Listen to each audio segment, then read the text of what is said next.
So I want to get into this, and I can almost feel what you're thinking about on the other side of that speaker. But realistically, you might not want to hear this coming from me, a guy that has kind of felt like I'm pretty balanced most of the time. And I got a lot of different things that I focus on and want to strive to keep solid. You know, I got business, family, relationships, friendships, hobbies, this stuff, fitness, like all this stuff that I try and do. The reason I say forget balance is because if I was to try and if I take my 6 things that I focus on, and if I were to kind of split them up, I'm giving each of those a very, very small percentage of my energy all the time. And that's balance to me. Okay. So what I'm more saying is, let's be very diligent in working the dials and figuring out where you focus your time and energy. And it's not about balance. It's about figuring out how to allocate that energy. We don't want to think of scales. Like if we're thinking of scales scales are balanced, right? So it's the old fashioned jury scales or whatever. Old fashioned jury scales, and everything's balanced. And if that's your life, that's amazing. That's beautiful. I love that for you.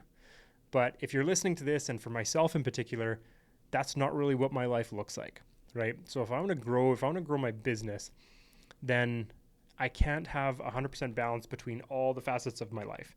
I really need to outweigh those scales and kind of shift that, put more over here to really induce action and change, right? So if I'm looking at that in a life, I guess the thing that I want to express is it's not necessarily balanced scales. It's more of like, how do you split your energy? And if you think about like lights with a dimmer, right? Or a thermostat and turning up temperature. But we'll go lights with a dimmer because there's a couple different things I want to say here. If you have a certain amount of energy you can spread out amongst different things, there's a couple different ways you can do it. You can do it with a dimmer, and you could turn down over here and up over here, or you can do switches, and you can turn off here and on here. Very big distinction there. If I'm living my life and my form of balance is I want to keep all the lights on, okay? If I take fitness, business, and family, those 3, if I really want to grow my business, I do have to turn down a couple dials, right? I do have to focus. So whatever that looks like, and you can work in seasons, but whatever that looks like, you turn down a couple dials and prioritize. So yes, that sucks to say, but what does that turn into? Working weekends, working evenings, early mornings, a little more stress. So maybe I come home more stressed and a little lower energy. So I'm not as attentive with the kids. I'm not as good of a spouse. I'll just come out and say it. Like if you're actually focused on growing a different part of your life, there's a price to be paid, and there is a negative reaction over here. So I think that's very, very important to recognize. Now, the distinction between the switches and the dimmer, I'm very blessed. I should preface this. I'm very blessed to have a very supportive family, a very supportive wife. And they recognize that if I'm going to put a dimmer down over here and I'm going to work a little bit longer hours and going to work a little bit harder just so I can ramp up the business side of things, they get it. They understand. And we have a good thing going. But I will never turn that off, right? And I do have the ability to go back over here and just say, okay, well, that's enough. Whoop, let's go. Let's turn this up now, right? So let's do something. Let's spend some time, whatever that looks like. But keep in mind, I crank this sucker up. This goes down. Maybe it is like been working, and then all of a sudden we got to go away for the weekend. Phone goes off or whatever that looks like, right? So there's always a price to be paid. And I don't think for somebody listening to this, or for myself, I don't think it's realistic to think that you're just going to you have 3 things and each of those 3 things gets 33.33% of your energy all the time. That's not realistic. I think you have those 3 things, and then maybe this month or this season, something really gets my focus. And then over here, this really gets my focus. And you can pick and choose a little bit. You want to be very careful about how you pick and choose, but I think it's very important to recognize that that is the necessity if you want growth. Because like I say, it's a sprint. You get to really impact and change your life if you put the pedal down a bit and really hit the gas and focus and see how much you can do, see how much you can accomplish. So I think balance is great, but that's kind of just holding the line. If you want that growth, you have to really hit those levers and not necessarily shut one thing down and crank one thing all the way up, but need to crank one thing up and then adjust your other settings just to kind of match that. I truly think you can have everything in life. I truly believe that. And I know I can have everything in life. I just also know I can't have everything all at the same time. Can't have my cake and eat it too, right? I can have a wait time. I can have a strong business. I can have a healthy body, but I can't focus on all those at the same time. For me, there's a little bit of a story that comes along with this. And in this last year, you've been following along with the journey. You've seen it on TikTok and Instagram. You've listened to the episode here about my running journey. So what I will say is I went for a run this morning. I was very happy I did an 8-kilometer run and I was under a 6-minute, 30-second pace. So if you're a runner, that's not that impressive. let's call it out. But if you're not a runner, if you're somebody that has never run and you're somebody that really feels like you're a bad runner, you're kind of super frumpy out there and it's uncomfortable every step, for me, I'm very happy with that. In the last year, I went from when I started this journey, I could not do more than, we'll say, like a kilometer at a time, right? Sounds almost pathetic right now, but I think that's the reality of most people when they're not really running, is like you do a kilometer, maybe 2, and your lungs are just on fire and your legs hurt and you don't really know how to push yourself to that next step and you quit. So I think for me to come from a spot where I was doing maybe a kilometer or 2 and then I was just gassed and I'd have to sit down on the side of the road to now, I finished my 8-kilometer run this morning and I was kind of disappointed that I didn't map it differently so that it was a little bit longer before I got to my driveway, right? And it's just really, really cool to explore that. Now I got a little bit off track here, but I want to explain that because in that same period of time, I've been able to, and not something that I talk often about, but I've been able to build my businesses. I've been able to get in better shape. I've been able to get healthier and drop body fat. I've been able to spend more dedicated time with each of my family members. My marriage is in a better spot. My kids I'm more present with my kids, and everything. I'm sleeping more. I pay attention to how much I sleep. I drink more water. Like there's all these things that are just working really, really well right now. And by saying that, I recognize I have a hell of a long way to go. Like I still have goals and I'm still pushing on that journey. But I think there's something where I want to take that opportunity right now to celebrate how far I've come. The reason I say all this, to tie it all together, I did not do that all at the same time, right? Running is not necessarily the best form of exercise to reduce body fat, right? In my opinion. I think that's actually a fact, but we'll say in my opinion, just so the haters don't come to me too hard. But I've been able to work at dropping my body fat as well as getting my running up, right? They are kind of supportive, but in a sense I've impacted that. And if you look at that as well as business, been able to essentially build on business in the last year, we'll call it. Things are going a little bit better. We have some different things we're doing and it's working really well. I'm a lot more engaged and obsessed and passionate about it. So that's going a little bit better. Sleep is another one I kind of referenced. Like I just sleep more, but I go to bed earlier. I'm not sleeping until 10 o'clock every day.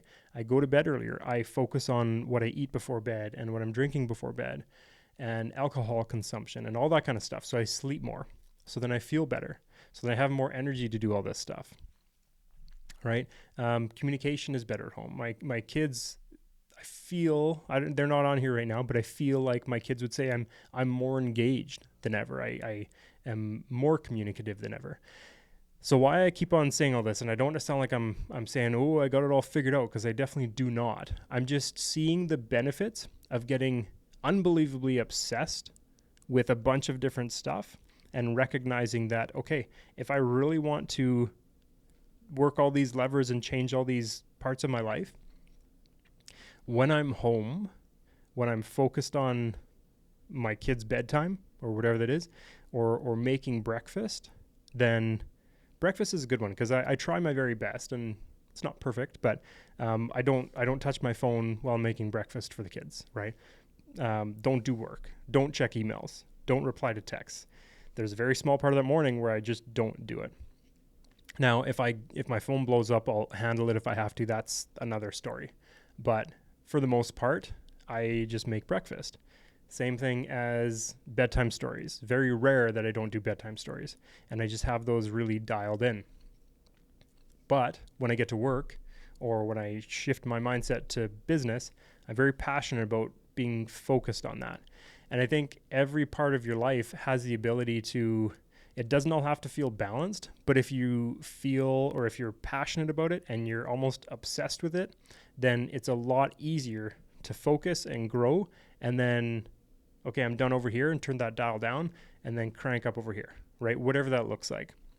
And I think talking about that passion and that obsession factor, if you really want to focus on that change, and Layla Hermosi, I think is how you say her name, and if not, I'm sorry.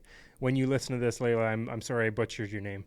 But when she was kind of explaining it, when you really do need to focus on things, you don't need balance because you're so passionate about it. You're so obsessed with it. Like if I want to grow my business and I'm obsessed with growing my business because I want to serve people and I want to help people and I want to train people and whatever that looks like, all of a sudden I don't need a 2-week holiday because I'm just obsessed with doing the thing, right? That's why you see people with these great ideas that are just obsessed with it. And really at the end of the day, it wouldn't matter if they succeeded or failed. They would still push like they do because they're just obsessed with it. And I think that's something that we really all need to kind of focus on, is like that passion, that obsession.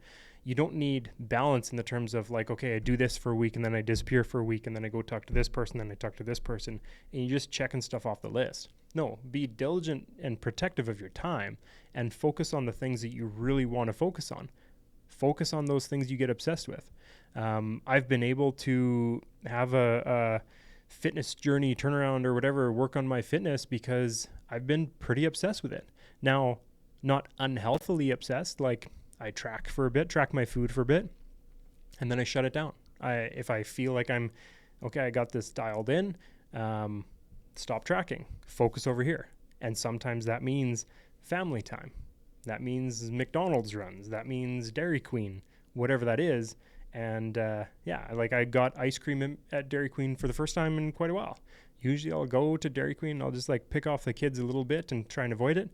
But that was the obsession that night, was like, I'm just going to be 100% present with my kids and I'm going to show them that I'm here, and everything felt great, right? So I think there's a big distinction we can all make between the difference of balance and living a balanced life to living a life where we can turn the dials and we can focus on the things we really, really want to focus on.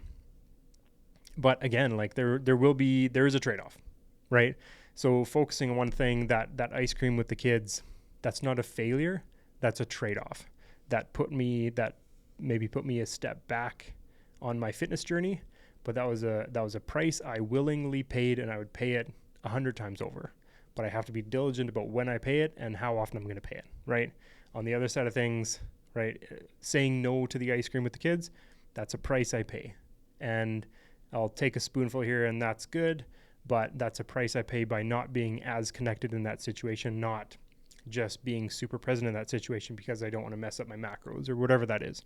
So there's always going to be a price to pay. But when you're really passionate and obsessed about getting that result and about doing that thing you're focusing on, that price to pay, that trade-off that you're paying is typically doesn't feel too bad, right? It does not feel that bad when you're just so focused on what you're doing. I think when I'm rambling about this, but I think the biggest thing that comes to my mind is that even when I'm saying it out loud, it just doesn't sound realistic, right? And I get that 100% because, like I said, I'm saying it and I still feel like it doesn't sound realistic. But I think the recognition that everything happens in seasons, and when I say seasons, it's not like there's 4 seasons in the year, and the first season I'm going to work on my business, second I'm going to work on my family, and third I'm going to work on my fitness. It's like finding a season and compartmentalizing it a little bit.